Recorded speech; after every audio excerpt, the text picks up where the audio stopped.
The story has to start somewhere. Pong dropped in 1972 as a quarter-eating bar curiosity. By 1975, a few million people own a Magnavox Odyssey, the first home console, and have already lost interest in it. The category has no narrative, no winners, and no cultural importance. Then, in September 1977, two former Cyan engineering refugees ship a wood-paneled box with interchangeable cartridges. They call it the Atari 2600. The cartridges are a strategic accident. So is everything that follows.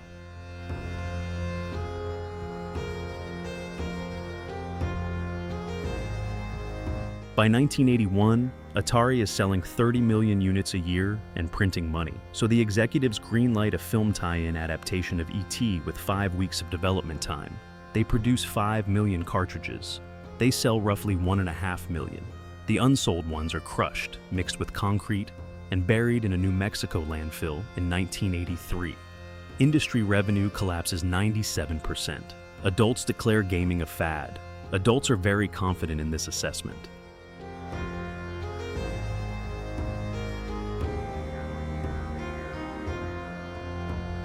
Nintendo, a Kyoto playing card company that had been in business for 96 years, decided this was its moment. Their Famicom had succeeded in Japan.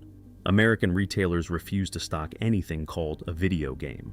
So, Nintendo redesigned the Famicom to look like a toy, included a robot accessory nobody used, and called the result the Nintendo Entertainment System. By 1988, Super Mario Bros. Is the best-selling game ever produced. The fad has come back. The adults remain confident in just about different things.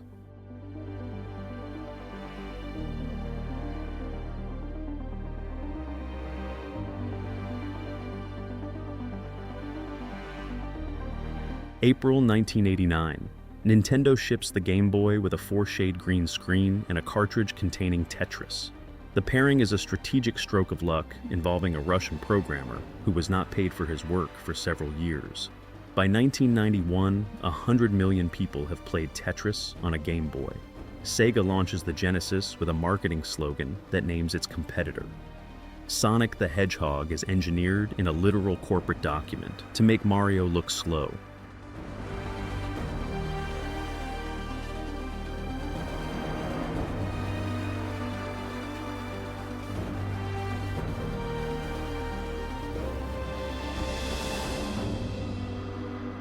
For 3 years, the Genesis and the SNES split the Western market roughly down the middle.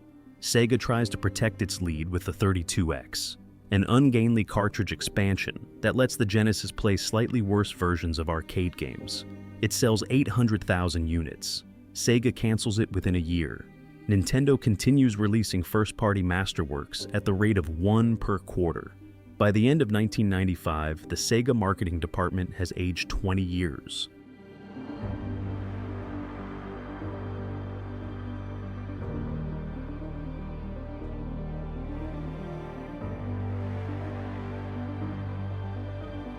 Sony, having been spurned by Nintendo on a CD-ROM partnership in 1991, spent 5 years quietly building a games division. The PlayStation launched in Japan in late 1994, and in North America in September 1995 at $300. By 1996, it had outsold the Saturn 3-1. Nintendo released the N64 in June with a controller that required either 3 hands or 1 octopus. It sold 33 million lifetime. Sony sold 100 million.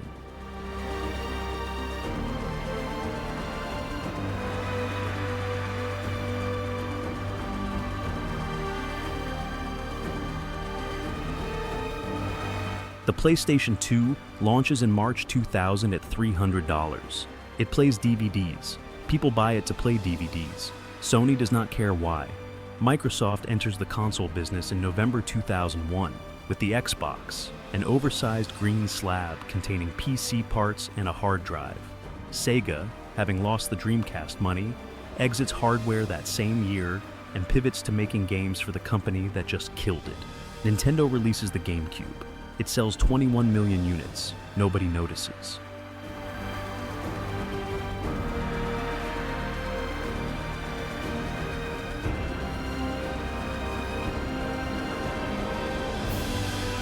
In 2004, Nintendo ships a handheld with two screens. The lower one is a touchscreen. Sony executives are publicly amused. The DS sells 154 million units. Sony stops being amused. November 2005, Microsoft launches the Xbox 360 a year early. The early launch causes a manufacturing defect that kills a third of all units shipped. Microsoft eats a $1.15 billion warranty bill. November 2006, Nintendo ships the Wii, a system whose primary competitor is the average grandparent's anxiety about technology.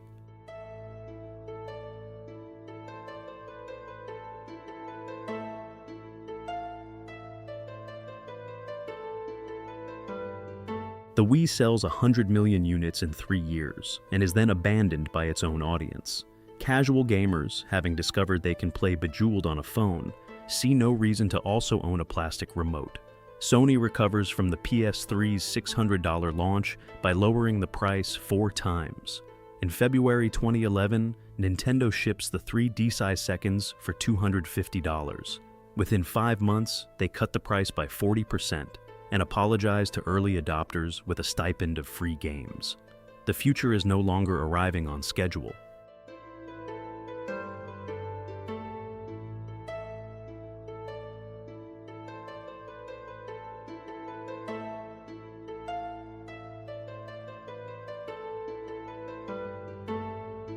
November 2013, Microsoft launches the Xbox One, with a mandatory always-on Kinect camera, a used game DRM scheme, and a launch presentation about television.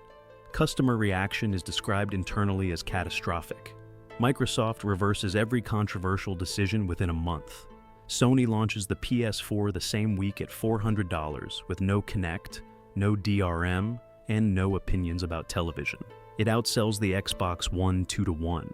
Meanwhile, Nintendo's Wii U sells 13 million units across 4 years, a rounding error in the Wii's customer base.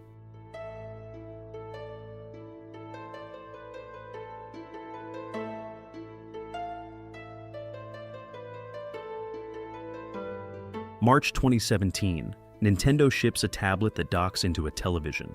Industry analysts call it confused. The first month sells 3 million units.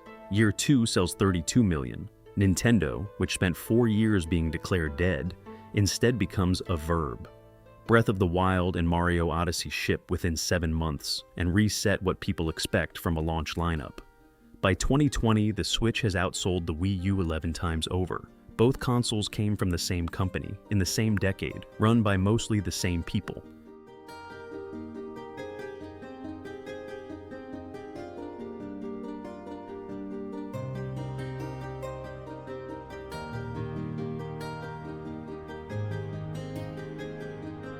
Sony and Microsoft launched the PS5 and Xbox series simultaneously into a global pandemic. Stockouts last 2 years. Scalpers transfer roughly $1 billion from middle-class wallets to their own. In February 2022, Valve ships the Steam Deck and proves that PC gaming has been a handheld category all along. In 2024, Microsoft acquires Activision Blizzard for $69 billion. Gaming is no longer an industry, it is a portfolio holding. The kids whose parents called this a fad now own most of the entertainment economy.